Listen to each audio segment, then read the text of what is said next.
अभी आई थी मैं फूल लेने।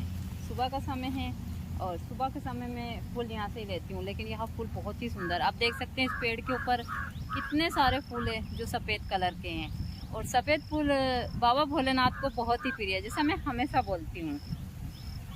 जय माता दी सभी को, हर हर महादेव। मुझसे कुछ भक्तों ने भी पूछा था कि माता जी हमको जो डेट फिटिया के बारे में बताइए, उसकी जानकारी दीजिए।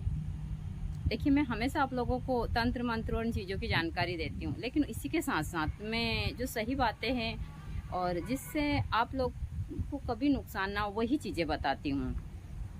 तो डेट फिटिया कहते किसको? एक तो डेट फिटिया उस इंसान को कहते हैं, उस बच्चे को कहते हैं जो बच्चा दूध पीता बच्चा है और दूध पीते बच्चे की मृत्यु हो जाती है, तो उसको भी डेट फिटिया का नाम दिया है तंत्र में। दूसरा, एक जैसे बौने इंसान होते हैं, उन इंसान अकाल मृत्यु में मरते हैं, तो उनको भी डेट फिटिया नाम दिया। लेकिन लोगों ने इन चीज़ों को भ्रम में डाला है। लोग बाग कहते हैं कि डेट फिटिया नाम का प्रेत रहता है और वहाँ डेट फिटिया नाम की जो चीज़ रहती है वो उनका पूरा परिवार जंगल में रहता है, किसी जैसे बांस की जाल के नीचे, बहुत सारी चीज़ें। तो यह सारा भ्रम है। जो तंत्र में डेट फिटिया नाम दिया था, वह डेट फिटिया नाम एक तो छोटे बच्चों को दिया था, दूसरा एक जो बोना इंसान का प्रेत होता है उसको दिया था। लेकिन आज के उसमें इतने अच्छे इंसान नहीं है कि वह इन प्रेतों को जगा सके। सब तंत्र के नाम के ऊपर बहुत सारा भ्रम चल रहा है। दूसरी चीज़ें, पहले के लोग थे जो अच्छे कार्य के लिए इन चीज़ों को उस हिसाब से वो कई वर्ष पुरानी बात हो सकती, 200-300 साल वर्ष पुरानी। लेकिन आज के युग में यह चीज़ें बहुत कम हैं, ऐसे साधक बहुत कम हैं। और जो ऐसे साधक हैं वह ये कार्य नहीं करते हैं, जिनको यह क्रियाएं याद है, वह लोग अपनी, क्योंकि उनको पता है कि इन क्रियाओं का सिर्फ गलत इस्तेमाल करने से सिर्फ नुकसान ही होता है। तो आप लोग कभी भी, कोई आपको यदि बोलता है कि हम डेट फिटिया आपको जागरूक कर देते हैं या फिर आपको हम जोड़ देते हैं, तो इस भ्रम में कभी मत पड़िए। सामने वाला यदि खुद यह चीज़ें कर सकता है तो खुद उनसे पैसे मंगा कर अमीर क्यों नहीं बनेगा? आपको वह 1 या 2 लाख में इन चीज़ों को क्यों बेचेगा, जिसके पास चीज़ होती है। आज मेरे पास में यह वनस्पति, मैं कहीं से वनस्पति का दूसरे के वीडियो नहीं डालती हूँ, मैं खुद ही बताती हूँ और जो जानकारी मैं खुद से देती हूँ। मेरे पास नहीं होती तो मैं यहाँ से वीडियो उठाती, वहाँ से उठाती और आप लोगों को जानकारी देती, ऐसा नहीं है। मैं हमेशा जिन चीज़ों की मुझे जानकारी वही देती हूँ। तो जिस इंसान के साथ में यदि प्रेत होता, डेट फिटिया होता, तो वह लोग खुद यह चीज़ें, आप वो खुद पहले काम करते हैं, आपको से पैसा नहीं लेते। तो इस भ्रम में कभी मत पड़िएगा। दूसरा, जोड़ जगाने का काम है, वही इसी चीज़ में जोड़ है, चाहे कच्ची जोड़ हो। और कच्ची जोड़ यानी कि छोटा बच्चा दूध पीते बच्चे को बोलते हैं कच्ची जोड़, और पक्की जोड़ बड़े इंसान को बोलते हैं, जिससे इंसान को मिट्टी में दबाते हैं। इनको जागरूक करना, तो इन भ्रम में कभी मत पड़िएगा। दूसरा, मैं हमेशा बोलती हूँ कि जो लोग, हाँ कुछ लोग भाई आश्रम में आप दान करते हैं, उनका आश्रम इस चीज़ से करता है। जैसा मैं हमेशा बोलती हूँ कि साधु संत कहीं खेत में हल चलाने तो जाते नहीं हैं, हम जैसा काम नहीं करते वह लोग, उनको का आश्रम वगैरह सब दान दक्षिणा से चलता है भक्तों की से, तो वह दीक्षा के पैसे लेते हैं, सारी चीज़ें उस हिसाब से।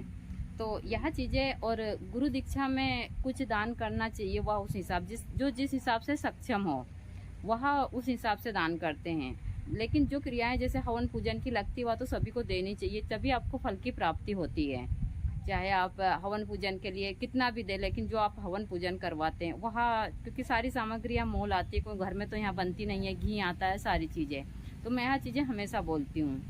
दूसरा, मैं हमेशा कहती हूँ कि जो तंत्र में जैसे धन खोदना है, यह सारी चीज़ें यदि कोई आपको बता रहा है और कह रहा है कि यहाँ पर धन है लेकिन मैं खोद नहीं सकता, कुछ चौकियाँ, सारी चीज़ें, जो देख सकता है वो खोद भी सकता है, तो इन चीज़ों में भी कभी भ्रम में मत आइएगा। दूसरा, कोई बोलता है कि यह धन तांबे का बन गया या राग बन गया, तो इस भ्रम में मत आइएगा और यहाँ से सरक गया। जहाँ धन होता है वहाँ से कभी नहीं सरकता है, जहाँ होता है वहीं रहता है। तो ऐसी बहुत सारी चीज़ें हैं तंत्र में जो इनके नाम के ऊपर भ्रम चल रहा है। आगे भी मैं आप लोगों को इन चीज़ों की जानकारी दूंगी। अब मैं आप लोगों को, कुछ मुझसे बहुत सारे भक्तों ने पूछा था, तो मैं कल के वीडियो में आपको जानकारी दूंगी कि आप घर बैठे कैसे धन खोज सकते हैं, किसी बाबा, मौलवी, किसी तांत्रिक या किसी ओझे की सहायता के बगैर। मैं कुछ सुरक्षा मंत्र दे दूंगी, कभी वहाँ होगा तो निकल आएगा, नहीं होगा तो वहाँ से नहीं निकलेगा। और ना कभी जो सोना होता है वो पीतल तांबा लोहा बनता है, सोना सोना ही होता है, चांदी चांदी ही होती है। चाहे आप उसको 100 साल 200 साल या 400 साल बाद निकालो तो वह कभी भी नहीं होता है। केमिकल लगता है तो थोड़ा बहुत ख़राब हो सकता है, लेकिन वह लोहा पीतल नहीं बनता, सोना सोना ही होता है हमेशा। तो आज मैं आप लोगों को एक छोटी सी जानकारी दूंगी गोमती चक्र की। लेकिन यह गोमती चक्र नहीं है, यहाँ एक घेंगा नुमा जानवर होता है, उसका कवच होता है। फिर जब जानवर निकल जाते हैं तो काफ़ी बड़ा भी हो जाता है, और इसमें से जब जानवर निकल जाते हैं उसका कवच छोड़ देते हैं, जिस प्रकार शंख में से जो जानवर निकल जाते हैं और उसी प्रकार का। लेकिन यहाँ इसका आकार बिल्कुल गोमती चक्र जैसा है, तो लोग बाग इसको गोमती चक्र ही बोलते हैं, लेकिन यहाँ गोमती चक्र नहीं है। लेकिन हाँ, यह आयुर्वेद में बहुत सारी चीज़ों में काम आते हैं। तंत्र में इनकी कुछ विशेष क्रियाएं हैं जो की जाती है, क्योंकि यहाँ शंख की प्रजाति के हैं, तो बहुत सारी चीज़ें जो तंत्र में इस प्रकार से है, लोगों को जानकारी नहीं है, और जो जिस प्रकार से बता देते हैं लोग बाग उसी हिसाब से इन चीज़ों को लेकर और इस्तेमाल करते हैं। फिर उनको फ़ायदा नहीं होता है तो फिर वहाँ लोग नुकसान उठाते हैं सारी चीज़ें। लेकिन मैं चाहे तंत्र की जानकारी हो या जड़ी बूटी की, उसी हिसाब से देती हूँ और सभी को बताती भी रहती हूँ। तो यही है, हमारे यहाँ तालाब में काफ़ी मात्रा में है, क्योंकि तालाब में घास वगैरह सारी चीज़ें हैं, तो यहाँ पर यह जो गोमती चक्र है वो बहुत ज़्यादा है। अभी सुबह का समय है और ठंडी ठंडी हवा चल रही है, और इसी हिसाब का यहाँ का दृश्य होता है जो मैं आप लोगों को हमेशा बताती रहती हूँ। मैं ज़्यादातर तालाब के ऊपर अपना समय, जैसे मछलियों को दाना देना होता है या फिर थोड़ा सा मन विचलित होता है तो मैं तालाब के ऊपर घूमने आ जाती हूँ। इसी हिसाब से मेरा सारा समय निकलता रहता है। आप लोगों को मैं तंत्र मंत्र जड़ी बूटी की जानकारियाँ भी देती रहती हूँ, और इन्हीं चीज़ों में मेरा टाइम निकल जाता है, पता ही नहीं चलता है कि कब टाइम निकल गया। मुझे खुद के लिए भी समय नहीं मिलता है।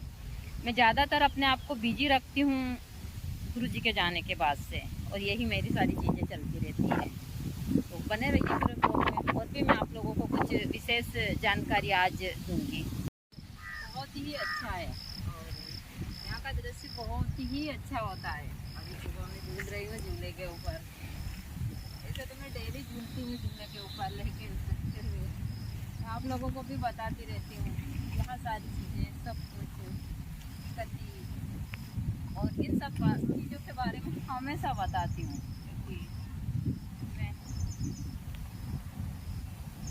हल्का सा बारिश का मौसम बन रहा है